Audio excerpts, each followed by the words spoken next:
Ќе се замрзне цената на лебот. Од следната недела тој нема да надмине 33 денари, најави министерот за економија. Според Крешник Бектеши станува збор за белиот и полубелиот леб. Вели дека ова е само еден од производите со владината одлука за нивно намалување. Министерот рече дека ќе следеле и други одлуки за замрзнување на цените. Во вторник ќе се замрзне цената на лебот и нема да биде над 33 денари најмногу и за белиот леб и за полубелиот леб во нашата држава. Но фактот говори дека замрзнатите цени нема да траат вечно. Што ќе се случи кога тие ќе се одмрзнат, министерот барем засега не кажува. Кој сака, и ова не е популарно, може да затвори. Има компании кои работат и со цена под 33 денари и не се мали како број во ниво на државата. Например, во внатрешноста на Македонија има цени на леб и 28 денари, 29 денари.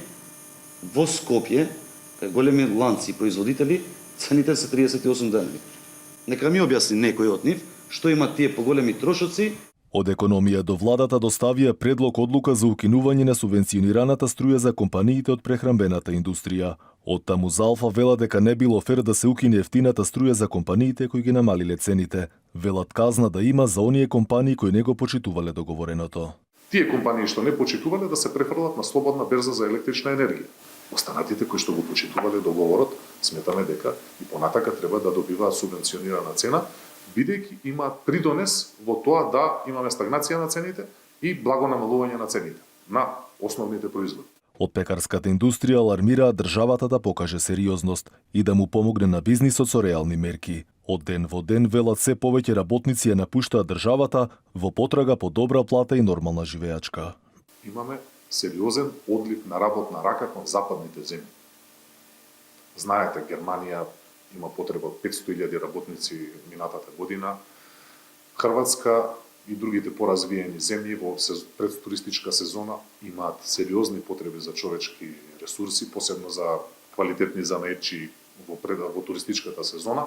Така да тој одлив креира недостаток на човечки ресурси тука кај нас. Недостатокот веднаш креира зголемени цени. Компаниите кои користеа субвенционирана струја од ДСМ продажба плаќаа по 80 евра за мегават час. За сега да не ги намалат цените на основните прехранбени производи. Мерката за ефтина струја ја користат 240 компании што произведуваат масло за јадење, леб, пекарски производи, потоа компаниите кои произведуваат млеко и млечни производи како и од месната индустрија. Компаниите кои користеле ефтина струја за декември и јануари платиле сметки за струја од 1,2 милиони евра, а доколку тие биле на слободниот пазар, тоа би го чинело најмалку 3 милиони евра. Планирано беше компаниите субвенцијата да ја користат до крајот на април.